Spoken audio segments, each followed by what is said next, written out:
Darlene Gentry, de 32 años, estaba acostumbrada a ser el centro de atención.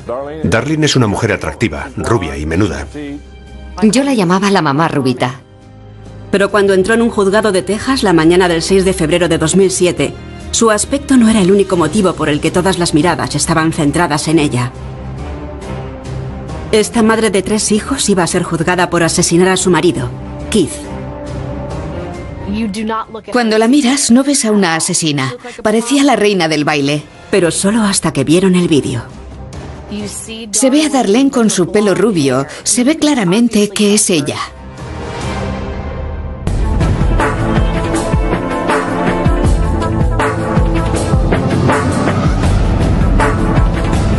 Atrapadas. Darlene Gentry. Nacida en 1974, Darlene fue desde muy joven una chica muy popular en la pequeña ciudad tejana de Cameron. Estaba en el cuerpo de banderas. Recibía a los militares que volvían a casa. Su personalidad cautivaba a quienes la conocían. Su belleza rubia no era ajena a su éxito. Darlene es rubia y medirá alrededor de 1,65. La mayoría de los hombres la consideraría muy atractiva. Keith Gentry era sin duda de esa opinión. Darlene y Keith se conocieron en la Universidad Politécnica de Texas, aquí en Waco. Ella hacía un curso de auxiliar de odontología, él una maestría en soldadura. Keith, nacido en la pequeña ciudad de Robinson, Texas, tenía muchas cosas en común con Darlene y no tardaron en congeniar. En lo primero que me fijé fue en sus ojos. Eran preciosos. Era un hombre apuesto. Ella parecía totalmente prendada de Keith. Hacían todo lo que él quería. Salíamos juntos e íbamos mucho a bailar. Solíamos ir a Fort Worth a beber y a pasarlo bien todos juntos. Pero cuando Darlene se graduó en 1997, su relación atravesó un mal momento. Él se comportaba como muchos hombres. Quería seguir saliendo y divirtiéndose. Y yo ya estaba preparada para sentar la cabeza, así que nos separamos. Darlene se fue a Dallas a trabajar en una clínica dental. Trabajó en aquella clínica hasta que le robaron el coche en Dallas y decidió regresar a casa. También decidió volver con Keith. Se encontraron en un baile. Empezaron a hablar y a partir de entonces volvieron a salir juntos. Eso nos alegró mucho. Darlene nos caía bien. Nos parecía una buena chica para él. Keith también era de la misma opinión. Decidido a no dejarla escapar por segunda vez, en 1999 le pidió que se casara con él. Darlene le dijo que sí. Fue la típica boda tejana. Hicimos una barbacoa con baile. Lo pasamos bien. Fue fantástico. Me alegró ver que se casaba y sentaba la cabeza. Tras la boda, Darlene volvió a la universidad para obtener el título de enfermería, mientras Keith conseguía un trabajo como asistente de ingeniería en una compañía eléctrica. Estaba fuera de la ciudad casi 4 días a la semana. Solo libraba viernes, sábados y domingos. Con sus vidas encauzadas, los recién casados se construyeron una casa cerca de la de los padres de Keith y empezaron a llenarla de hijos. Tuvieron a los 3 chicos, uno detrás de otro. El primero nació en 2000, seguido por el segundo, que nació en 2003, y el tercero en 2004. Con sus 3 hijos, su nuevo trabajo de enfermera y un marido que se pasaba la mayor parte de la semana fuera de casa, Darlene estaba muy ocupada. Por suerte, los padres de Keith estaban cerca. Su casa estaba al lado de la de sus suegros y le resultaba fácil dejar ahí a los niños. Mi mujer solía pasarse todo el día con los niños. Finalmente, Keith consiguió un empleo más cerca de casa. Encontró un trabajo de 9 a 5, un trabajo de oficina más sedentario de lo que le gustaría. En 2005 solo llevaban 6 años casados, pero en su matrimonio empezaban a aparecer algunas grietas. Si alguien dice que el suyo es un matrimonio perfecto, miente. Se veía que tenían muchos problemas. No parecía que fueran felices. Keith no era feliz. Aunque Keith parecía decidido a seguir adelante. Keith les dijo tanto a ella como a sus padres: no pienso dejarla. Y nunca lo haría, al menos no por voluntad propia.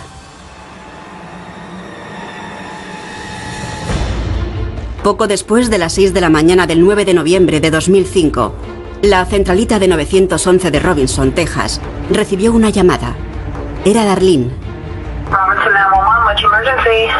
got up this morning. I was in my son's room because I didn't sleep. My back door was open. My husband's guns are all gone. And there's one room. There's blood on the bed and he is struggling. Por las palabras de Darlene se infería que acababan de disparar a Keith. We have a lady on the phone that is a possible break-in in her house and her husband's been shot. We do have PD units en route, but he's going to need medical attention. There's pink foam coming out of his mouth. He's making it god-awful sound. La mañana del miércoles 9 de noviembre de 2005, Waymon, suegro de Darlene Gentry, había salido de casa a recoger el periódico cuando vio unos coches de policía llegando a la casa de al lado. Eran las 6:15 cuando vi los coches de policía llegando a casa de Keith. Waymon corrió hacia la casa de su hijo. Les pregunté qué había pasado y me dijeron que me quedara en mi jardín. Le dije que en casa vivía mi hijo. Es igual, quédese en su jardín. La policía acordonó la casa. Fuera, justo al lado de la puerta, hicieron un descubrimiento inusual. Una de las primeras cosas que vi fue un alijo de armas fuera de la casa, algo que me pareció bastante extraño. Dentro, la policía encontró a Darlene todavía hablando por teléfono con la operadora del 911.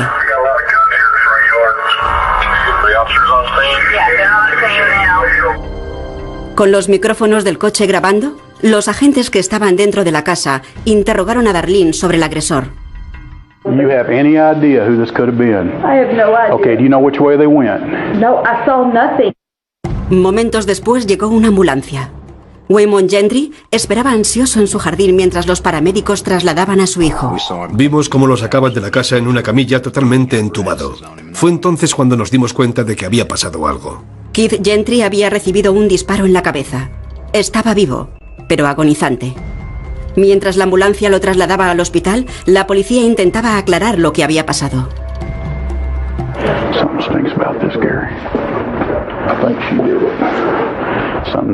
Me avisaron de que se había producido un allanamiento de morada.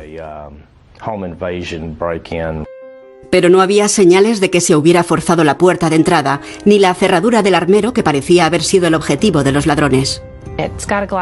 Tiene un frontal de cristal, no estaba roto. Quien lo hizo cogió las llaves de encima del armero y lo abrió.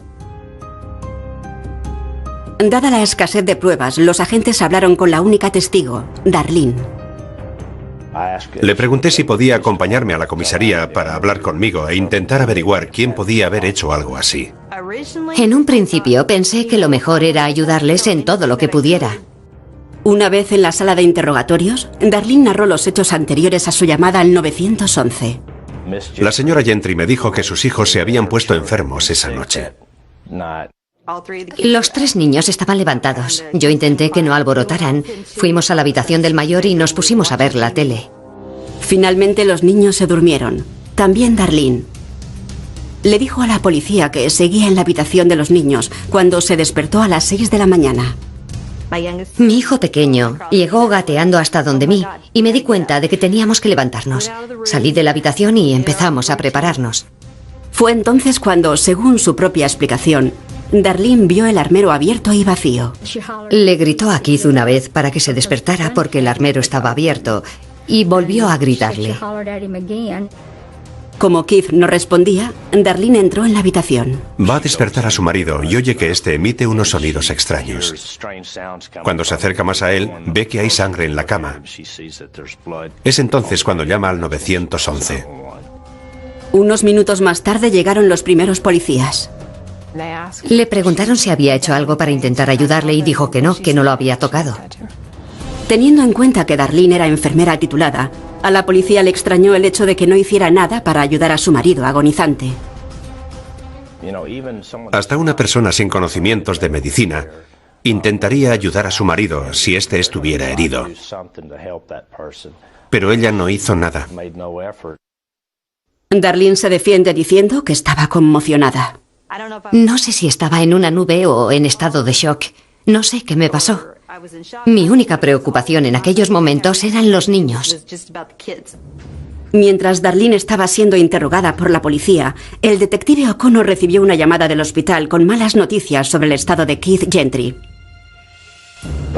El disparo que había recibido le había provocado la muerte cerebral. El detective cortó el interrogatorio y llevó a Darlene al hospital para que firmara el consentimiento para desconectarle de la máquina que lo mantenía con vida. En ningún momento la vi desmoronarse. Tenía los ojos húmedos y se lamentaba, pero no parecía especialmente afligida. Esa misma tarde Darlene volvió para terminar su interrogatorio. Para entonces la policía ya la consideraba sospechosa de asesinato. Aunque los niños confirmaban que había dormido en su habitación, otras partes de su historia eran menos sólidas. Un ladrón jamás disparará contra una persona a menos que lo atrapen infraganti. Y era obvio que nadie lo había descubierto porque el señor Gentry seguía en la cama, con la cabeza en la almohada. Es más, quien hubiera intentado robar las armas de Keith tampoco parecía desearlas tanto. Las armas aparecieron en la parte delantera de su jardín, cerca de la casa, y estaban bien ordenadas. No tiene sentido olvidarte de algo por lo que has matado a una persona. Darlene se dio cuenta de que el detective que la interrogaba buscaba algo más que información. Quería una confesión. Me dijo, sea lo que intenta jugar. Me estaba acusando directamente de haberlo hecho yo. Entonces dije, creo que necesito un abogado. Mientras tanto, la policía había hecho un inventario de las armas de Keith. Estaban todas menos una. Un viejo revólver del que tuvieron noticia gracias al padre de Keith. Era un revólver de 9 disparos del calibre 22, regalo del padre de Keith. Sospechamos que ese revólver podría ser el arma homicida. Sus sospechas quedaron confirmadas durante la autopsia de Keith. El forense recuperó la bala que lo había matado. La bala estaba demasiado dañada como para poder compararla con las balas del arma, pero era del calibre 22. La mañana del viernes 11 de noviembre, los policías que investigaban el asesinato de Keith Gentry ya no se preguntaban quién, sino por qué. No pudimos encontrar ningún tipo de comportamiento negativo en él, ni asomo de malos tratos. Sin embargo, una llamada telefónica al agente de seguros de los Gentry parecía indicar un móvil. Tenía 2 seguros de vida y creo que sumaban un total de $750.000. El 27 de noviembre de 2005, la policía solicitó a un juez de Waco una orden de detención contra Darlene por considerarla sospechosa de asesinato. Cuantas más pruebas buscaban para eliminarla como sospechosa, más evidencias encontraban contra ella. A la mañana siguiente, 28 de noviembre, la policía de Robinson llamó al padre de Keith. Me dijeron que querían hablar conmigo, así que fui con mi mujer al ayuntamiento. Nos dijeron que iban a detener a Darlene, y aquella noticia nos conmocionó profundamente. Darlene insistía en su inocencia, y sus familiares estaban convencidos de que la policía se había equivocado. La ayudaron a reunir los $50.000 de la fianza, y esa misma tarde quedó en libertad. Estábamos convencidos de que ella no había hecho nada. A continuación, a Darlene le hubiera ido mejor si hubiese permanecido en la cárcel. Llamé a la policía de Robinson y les dije, no vais a creer lo que he grabado en vídeo. Cuando Darlene Gentry, madre de 3 hijos, entró en el juzgado del condado de McLennan el 6 de febrero de 2007 para ser juzgada por asesinato, parecía confiada y tenía sus motivos. Desde el principio, nuestro principal temor era que se trataba de una rubita atractiva sin antecedentes criminales.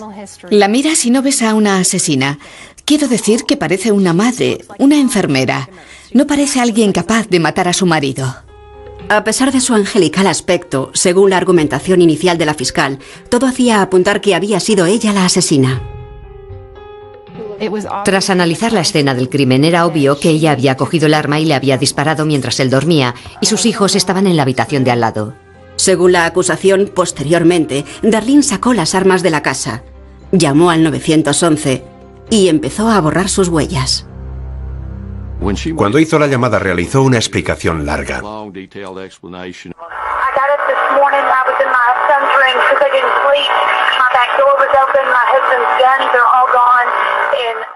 En nuestro ámbito a eso se llama enterrar la pista. Enumeró todos esos detalles antes de decir, han disparado a mi marido. La defensa argumentó que Darlene estaba simplemente conmocionada. El hecho de que no me desgañitara gritando no significa que no estuviera preocupada por lo que le había pasado a mi marido. Y según su abogado, el comportamiento frío y sereno de Darlene la convirtió injustamente en la única sospechosa de la investigación. Fue la única sospechosa de la policía. Y había muchas otras posibilidades. Al escuchar la grabación de la mañana en la que ocurrió todo, se ve como 7 minutos después de la llamada, el primer policía con el que hablé ya dijo: algo no encaja. Ha sido ella.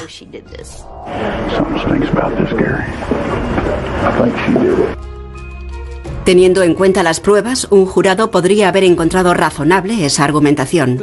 Era un caso circunstancial. No era un caso de esos en los que hay una confesión o un montón de testigos. El testigo estrella de la acusación ni siquiera tuvo relación con el caso hasta semanas después de la muerte de Keith. Era un conocido de los Gentry llamado Robert Pavelka. El 7 de febrero subió al estrado y testificó sobre una llamada telefónica que había recibido de Darlene en noviembre de 2005, días antes de que fuera detenida. Quería comprar una casa si yo tenía alguna en venta. Quería mudarse para no tener que vivir en la casa en la que se había cometido el asesinato. Según su propio testimonio, Pavelka informó a Darlene de que no tenía ninguna casa disponible, pero tenía un buen terreno si quería construir una. Le di la dirección del terreno. Llamó al día siguiente y me preguntó si el estanque venía con la tierra. Le dije que sí. Y ella me dijo que era fantástico porque Keith siempre había querido un lugar en el que sus hijos pudieran pescar. Pavelka le dijo al jurado que se reunió con Darlene unas semanas después de su detención mientras estaba en libertad bajo fianza. Seguía queriendo el terreno, pero no el estanque. Fuimos a la propiedad. Ella estaba dispuesta a comprarla y dijo: trae un bulldozer y rellena ese estanque. Quería que rellenaran el estanque y, por algún motivo, Pavelka empezó a sospechar.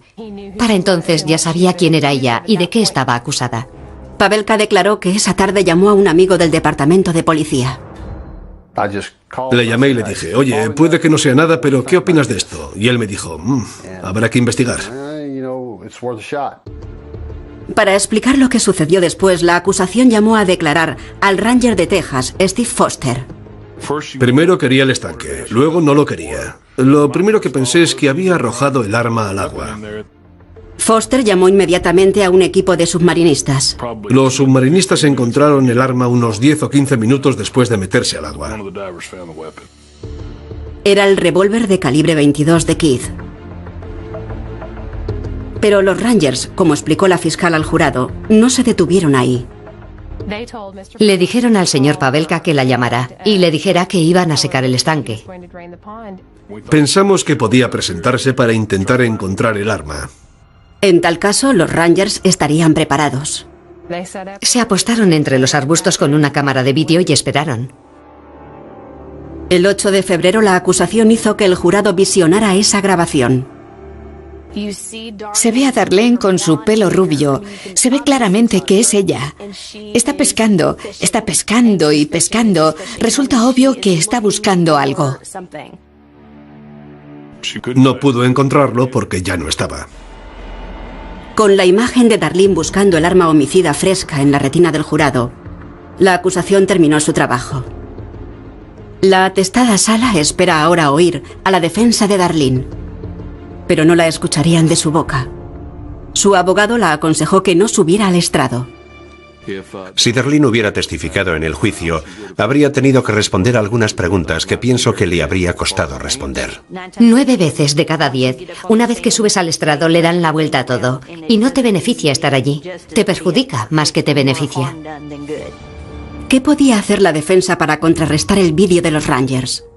La respuesta, cuando le llegó el turno al abogado de Darlene, fue nada.